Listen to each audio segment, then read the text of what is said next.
It's just instant. There are people in cities who find graffiti completely intolerable. Street art, gives artists a chance to express themselves to a much greater kind of audience, I guess. And there are other people who think that every little tag that they see popping up on a wall is like a flower blooming. It's another form of expression. And it's a matter of sort of trying to figure out, well, how do we resolve those kinds of differences?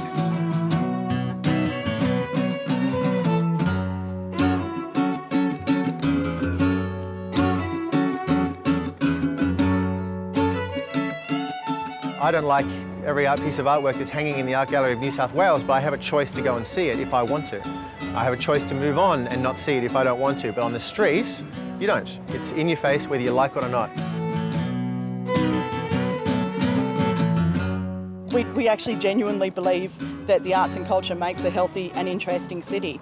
We recognise as well that there has been a bit of a loss of that gritty and grunge, and that's actually something that's sad that we're missing in the city now, and that's a reason why people would want to be here and they'd want to be part of a creative culture. There's a whole lot of two-facedness about, I guess, all councils inherently talking about street art and graffiti. They always like to talk about street art. You can't say graffiti, but you can say street art.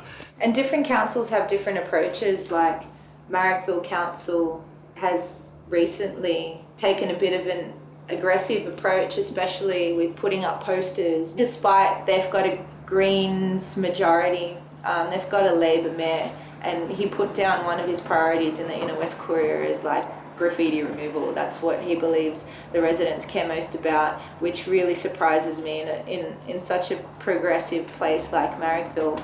Of course, some residents are not happy with the negative side of the graffiti, which we are, and we are responding very quickly, and we do understand their concerns. Zero tolerance, I guess zero tolerance as far as means removing all graffiti quickly. I think it just actually encourages faster graffiti and maybe just makes it move around and just makes people do more quicker, trashier artwork. It makes people adopt stickers and other kinds of culture more. I think the zero tolerance approach and the rapid response approach is the single most effective way of controlling graffiti, because they're taking a risk to put their tags up in the first place. They're going out at night time, they're risking fines, they're risking community service, they're risking even jail time in extreme cases. So if they put it up one night and within 24 or 72 hours it's down again, what's the problem? Well, what we've found, because we run that sort of a program, is that they tend to move outside of our area because they're not getting the rewards that they're seeking. They're moving into adjacent councils that aren't running a rapid response program because we're cleaning it off too quickly. So we have all these little localised successes, but the graffiti just sprouts in different places. So it's this sort of cat and mouse thing where the overall level of graffiti in our cities hasn't really changed over the last 30 years. It's just moved around and it's changed in its forms. People are talking about outrageous criminal fines in Australia and even adding additional things like offensiveness or sedition or all sorts of things. Sydney Opera House, the amount of legal fines those guys got into over that, just seems insane. So I don't know whether that zero tolerance works. And as far as making people into criminals, developing a class of criminal culture, I think it's a really, really negative thing to be punishing people so extremely. I think it actually just makes them more hardcore, more committed people who want to be criminals.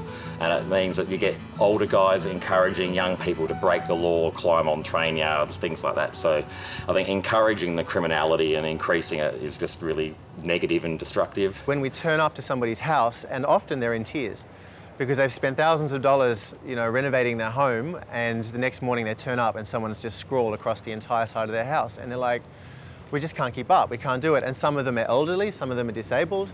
They can't climb up a ladder and paint their wall out every single week when it happens. So we get a lot of satisfaction turning up to somebody's home. It looks terrible when we turn up, but when we leave, it looks great. What they are trained to do and what they do thoughtfully is determine whether something quite clearly is a tag or whether they do need to go back to our public art officers and request a bit more information about something to find out whether it could be considered an artwork or whether we at least need to have some community consultation around whether it stays on a wall or on a piece of public property. I do find it really offensive when it was to be a concrete tunnel and it would get painted over every week. It would probably cost about a couple of $1,000s to paint this tunnel, and kids would draw on it in chalk and they would paint over it every week. So they could have washed it off with water and a bucket. That's money just being wasted. Some of these people and paint companies are actually just sucking money out of the community. Overall, council's budget for graffiti removal and removal of bill postering is about $3 million a year. We're spending so much money on a failed policy at the moment that ought to be better spent in other areas. I guess there is some graffiti artists do make an effort to be careful. They don't want to hit people's private property and things. And I still think there's so many filthy, rancid alleyways that are just full of bins and rubbish. Why do people bother cleaning those places when they're already inherently revolting? It annoys people and they have no control over it because you can't catch them. When you do catch them, you can't prosecute them. They get a slap on the wrist, they're let back out again. And we've actually had cases where these kids have been caught, the police have slapped them on the wrist, they've been let out, and the same night they've gone and written "screw the police" on the side of the building because they got caught. And there's no deterrence in the law at the moment in Australia, so they're getting away with it. And we live in such a beautiful country, and the money they are spending to try and control these kids, and sometimes even these adults, they've caught guys up to the age of 40 doing it, and people are just furious and they feel so powerless. And whenever someone feels powerless, they get angry. We've had times where we've gone to the truck, we've painted out a tag, we've gone back to the truck to get more paint, and we've come back and someone's tagged immediately over the top of the work that we've just done. It's just one of those things you've got to put up with. When governments hear somebody saying, "You can give me a solution," that's what they want. They think, that's fantastic, somebody is going to deal with this problem I've got. I think that's going to be one of the real blockages that we're going to have to try and work through, is to say that actually all that money that we continually talk about as being the cost of graffiti is not the cost of graffiti, it's the cost of removing it.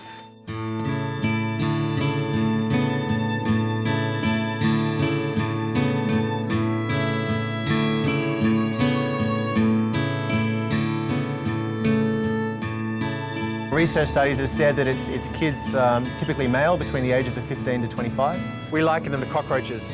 The moment the light turns on, they scatter. And they're very clever about how they do it. I mean, we've actually watched them from a distance, and they'll have a spotter out on each side of the street, and then they'll be watching for cars or for the police or for pedestrians, and then they'll have someone doing the tag, and then they'll all scurry off up the street again. There's graffiti grandparents in Sydney, and I've gone to some events, and I've been the average age. I'm 38.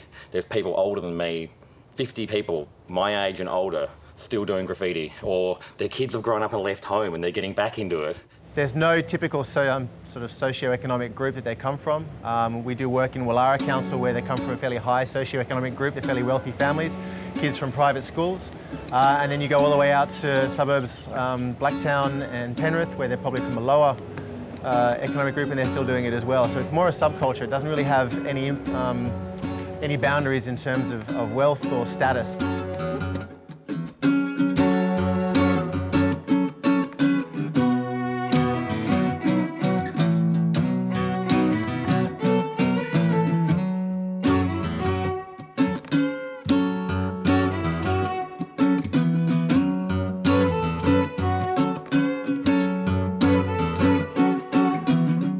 I'm not a big fan of tags. I think 99% of them are pretty bad and probably done by teenage kids.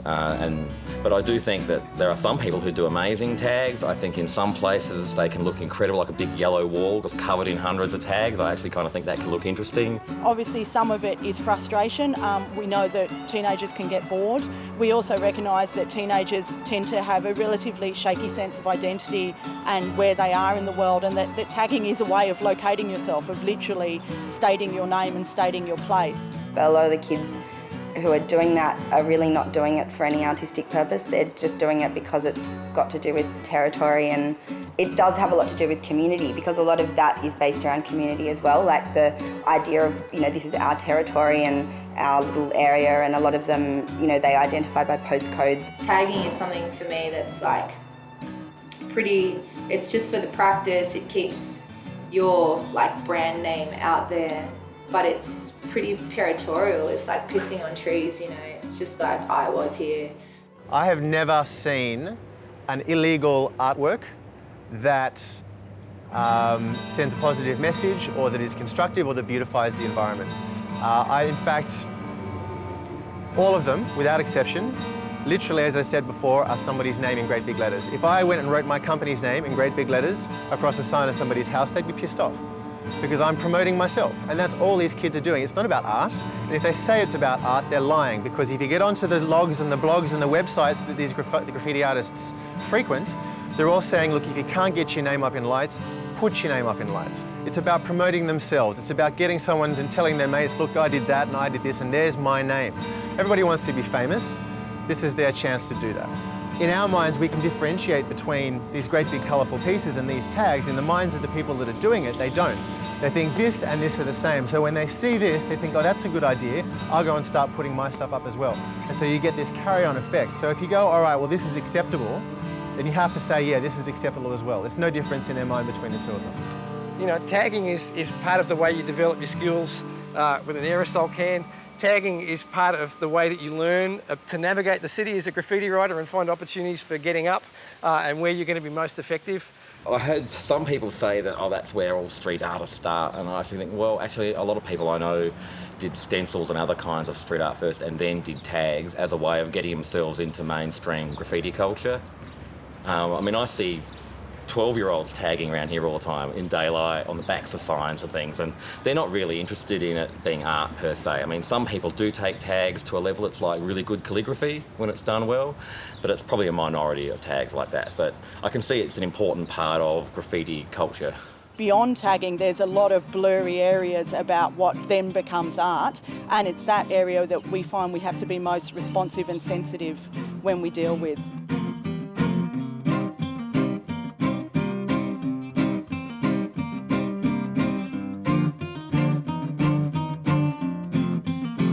Why do these kids do it? I guess young people kind of do it as it's an easy way of doing something that's naughty. Why do they take the risk? I mean, often you hear in the news people dying when they're trying to tag trains. They're getting hit by pylons as they're leaning out the window trying to tag a train. What are they doing it for? The only answer that I can give people is they like seeing their name up in lights. They like having some sort of an impact on their environment. So I'm sure it has something to do with a feeling of powerlessness or helplessness, that they can't seem to impact on their environment in a positive way or in any way other than scrawling their name up in lights, which I think is pretty sad. It's like a habit. They do it so often that they walk around between places and they've had a few drinks on the way home and they'll just tag all the way home, and you'll see all these routes all around the suburbs with the same tag following main roads around for kilometres and things like that. So some of these guys walk a lot. I don't particularly like tags and the labels on art. I really like the idea of coming across an art piece and it's just a piece of art, and you know, I don't particularly want to know who it is, and I mean, it would be nice to meet up with them and collaborate, but yeah, it's just, I think it's wonderful. It's anonymous and it's thankless. And like, you don't have to wait for opening night or anything like that. You just put it up and people can see it already. And it's not the normal gallery crowd, it's people that just walking down the street and not expecting it. I like that a lot. It's not wanky, it's not people drinking wine and eating cheese and talking about you like you don't exist.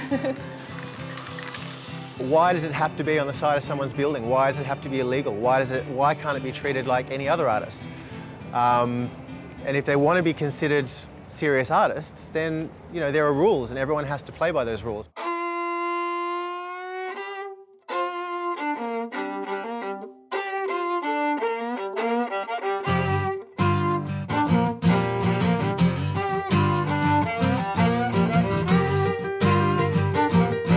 I live here in Chippendale. This is a house that my partner and I have just recently bought about a year ago. We've always talked about getting some sort of street art or some sort of graffiti that has some sort of message on our wall behind us. So I ended up finding this guy called Davey on King Street who was actually doing a piece at the time. So anyway, Davey came around and had a look at this wall, and he was like a little boy in a candy store, because when I showed him the wall and he looked around at the size of it and the location and the fact that we have Cleveland Street right here, so obviously that's quite a lot of exposure for him. And yeah, his jaw kind of dropped to the ground and looked at me and sort of went, "Are you serious? You want me to do this wall?" And so we said, "Yeah, absolutely." And We sort of figured that this is our place, so therefore, you know, if we weren't going to do this art on the wall, we would have painted it a different colour anyway.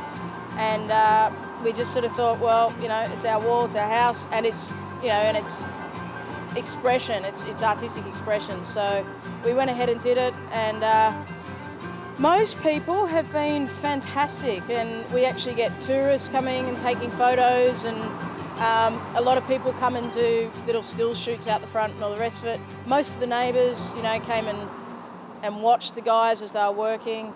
The process, if you decide to put a mural on your wall, or if you decide to make your wall available for ever-changing street art, and having said that, we'd really encourage people to do it. It would be fabulous to see more building owners be proactive about this, is that you do need to put in a development application, basically because it's a change of use to the wall. A wall is a wall, it's not an artwork space.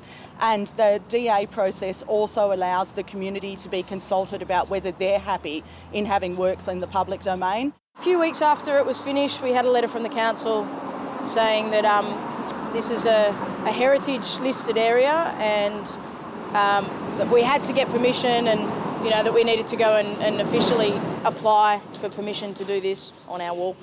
Generally, we found that the community, at least in the inner city, is very supportive of street art. So if a DA is put in, it tends to go through.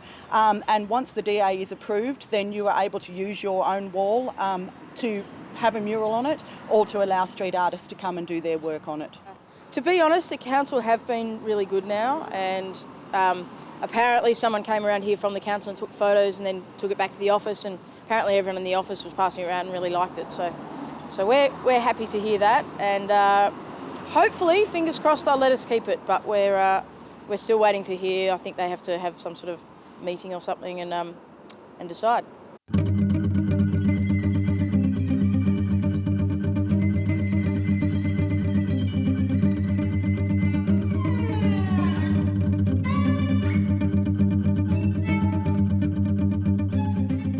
If street art does go up on a wall and no DA is put in, then the work is likely to be removed because it would then be considered graffiti. All the places in the world where there are these really vibrant graffiti scenes and street art scenes, where people travel from all parts of the world to see that stuff, they haven't happened because the council started setting up permission schemes and graffiti writers started filling in forms. They've happened organically. And this desire to control everything, it seems to me, is part of the problem with graffiti policy, that we've got to let some things happen organically. A lot of the young people I've worked with interested in graffiti, they don't really have a great deal of attention span, some of them, and to expect them to fill out a lot of forms and paperwork, I don't like doing that. And I've got 3 university degrees and I don't like doing paperwork, and I wouldn't expect a teenage kid who has attention span problems to be able to go through all that paperwork and red tape. But I just think it automatically marginalises every artist that can't do that. And that's a real shame, because there's amazing artwork that we're losing and we're not recognising just because the artists have problems doing paperwork.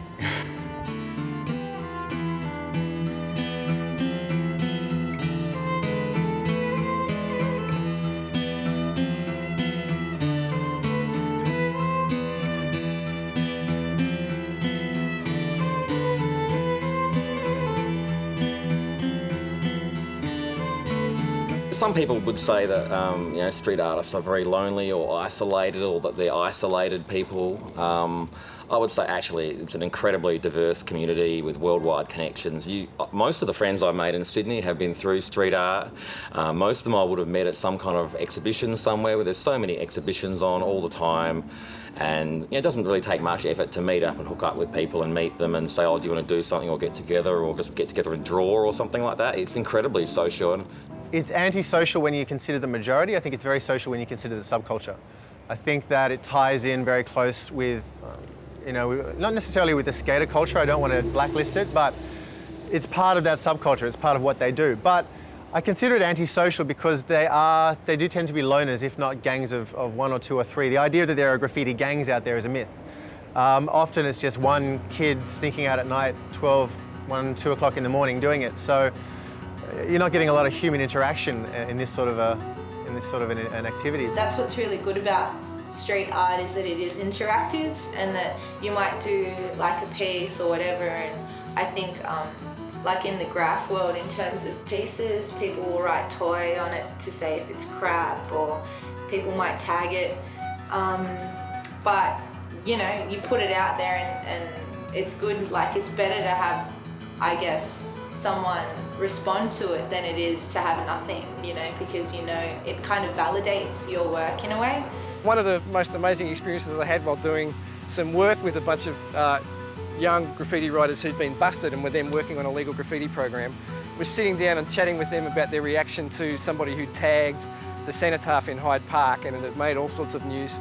And they were just as angry about that as everybody who was writing in letters to the paper, because for them, these people had kind of crossed the line. They'd gone against the kind of code. The whole point of that then, of thinking about graffiti writing as an ethical and a social practice, is that actually it means that there is a point of engagement, a possibility for engagement with graffiti writers, and that actually we ought to be thinking about that graffiti writing culture as a resource for public policy rather than as something that we need to stamp out.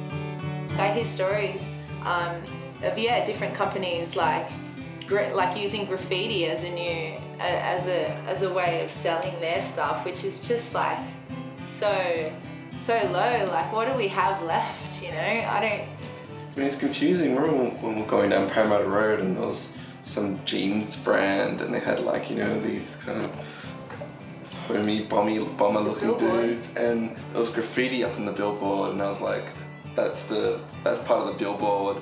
And you were like, no, that's just graffiti, and we couldn't distinguish. We couldn't decipher whether, like, because the billboard was like for some like Champion or some brand that kids with hoods and stuff, and the graffiti seemed fitting, but I couldn't believe that. I'm just too hopeful. Like, I can't believe that a company would pay someone to graffiti their billboard, or the billboard would come graffitied. But yeah, like, I guess you wouldn't be surprised. No, not at all.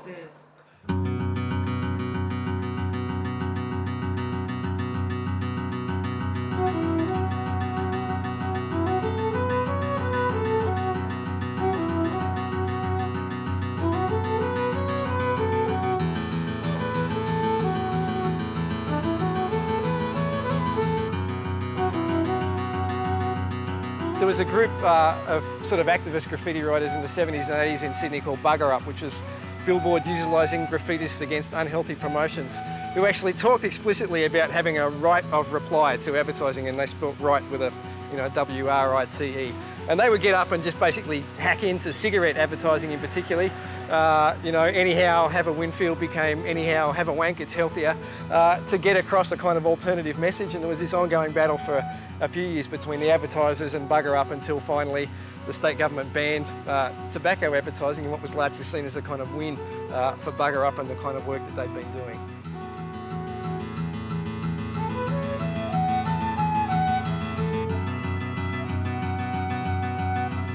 If I walk into like a graph shop and I see stencils of women or like pieces of women bent over cars, it just makes me feel immediately sexed. So that stuff kind of shits me a bit. And in May Lane, like, I was inspired. I saw like a scantily clad woman, and I thought, I'm just gonna make a big stencil like of a big cock, and it's just gonna be like this dude holding this massive like penis, and I'm gonna put it over every like scantily clad woman. I never got around to doing that stencil, but I'm glad, like, I've been reminded I should totally do that stencil. Yeah, big cock. For whatever reason, I'm not sure, but the paste ups I tend to see increasingly have a feminine touch. I don't know for sure that some of them are done by women, but they seem colourful, they seem playful. You'd think, why? Like, why would someone go to the effort? And it just, it's a nice feeling inside when you think, like when you see a building that's covered in teapots or something. It's very obviously aesthetic, and it's not, doesn't have a whole lot of ego like pieces have or tags have. It's not always necessarily political, like with a message or preachy. It's just real pleasant, and that's not something that people do much in this society anymore, is just create something for someone else that's real pleasant without you know, trying to sell anything or get ego out of it.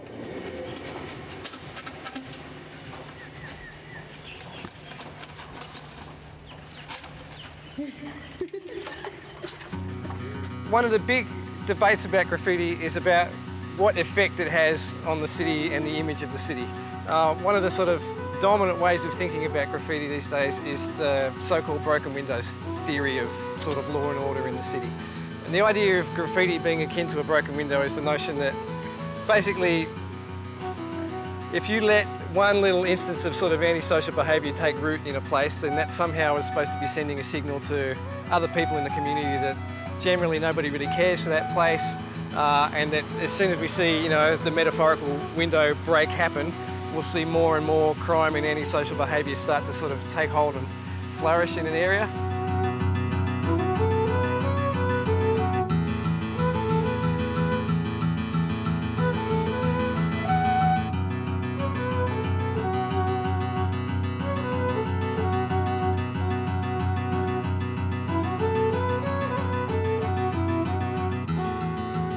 It's seen just a totally different environment to Melbourne, and it's seen to be lots of fresh ground and decrepit walls and alleys all over Sydney that I could get to work on.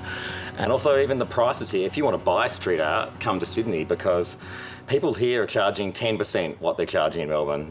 You can buy amazing art for $100 or $200 here. Whereas the same artists, if they had been doing it in Melbourne, could be charging $1,000 plus. If you talk about what we might describe as fine arts, so your theatre companies, your major galleries, Sydney is absolutely booming. Theatre seats are being filled all the time, exhibitions are incredibly popular, there's a really diverse and divergent audience. If you start to go down to your more fringe and underground arts, there's probably some weaknesses in the area. There hasn't been much opportunity for kind of gritty and emerging arts in the city for a while. We've tended to focus on your high arts at the expense of emerging artists and the more underground movement. I think that is changing now, but it's an area where there's certainly some room for growth.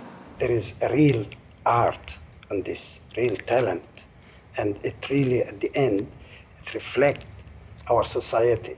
In Sydney, there are some really beautiful, what I consider to be street art. In Newtown, there's the Martin Luther King Jr. artwork that's never defaced, and it's one of the most beautiful examples of what I consider to be street art around.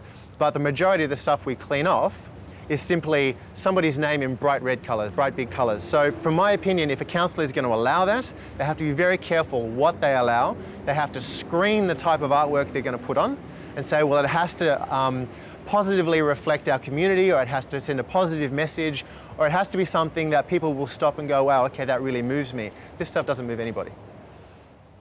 Like, for example, if I saw a piece of homophobic or racist graffiti somewhere, I'd want it covered up, and I'd cover it up myself sometimes as quickly as possible. So I'm not advocating just this crazy sort of anarchic free-for-all. I still think we need to think about what's tolerable and what's intolerable. But again, that to me seems it has to be based on a kind of politics of the city and a discussion about rights to the city that different groups have, rather than it just being about planners sitting in an office somewhere and determining what's permissible and what's not, and bureaucratising that whole process. Taggers are totally different from street artists. Street artists are professional or semi-professional artists. I don't know whether you'd argue all the time that they are determined to beautify the city. I mean, they're artists. Artists work from their soul and their heart as well, and they do the type of art they want to do. So it gives people something to look forward to on their way to work, you know, to see the new pieces. And this one was just a photo that I took, and I wanted to have wings, and so I tried to draw some. I can't draw. I only work photographically and cut the stencils out. So I started a collaboration group on Flickr, and I asked everyone to join and give me some wings. And this one was the first one that I cut because it was just my favourite ones at the time.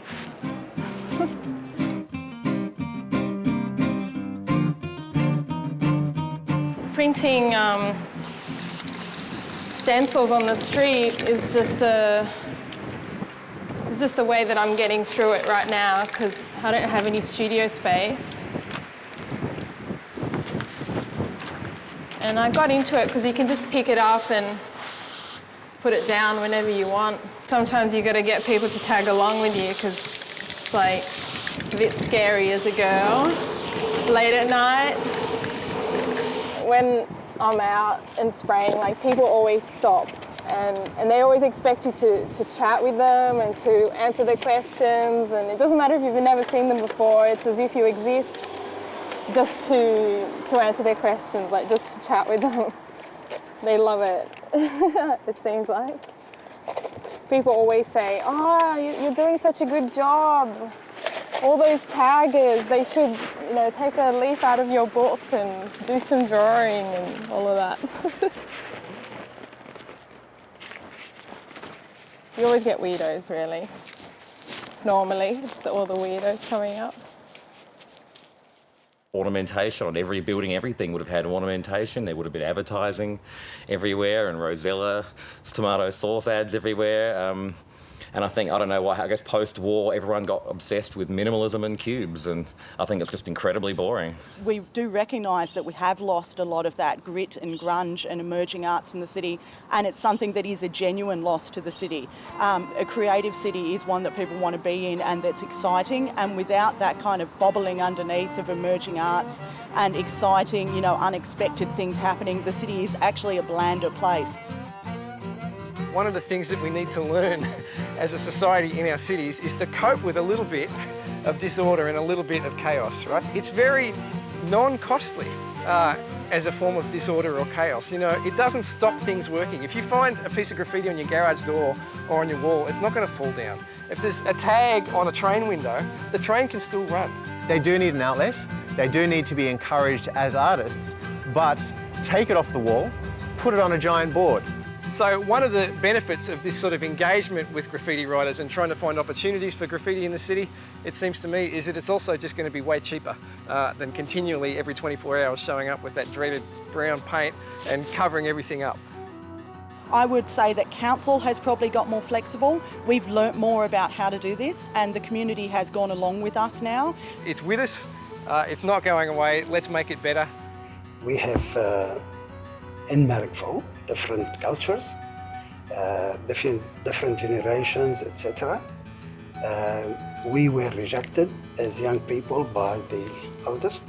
Then if we are going to do the same, then we are doing the same mistakes the previous generation did for us. They've never tagged the truck yet. They try, but we lock them up at night, and we're never more than 20 metres away from it when we're working. So, that's not an encouragement to try, kids. That's not yet. Touch wood, not yet.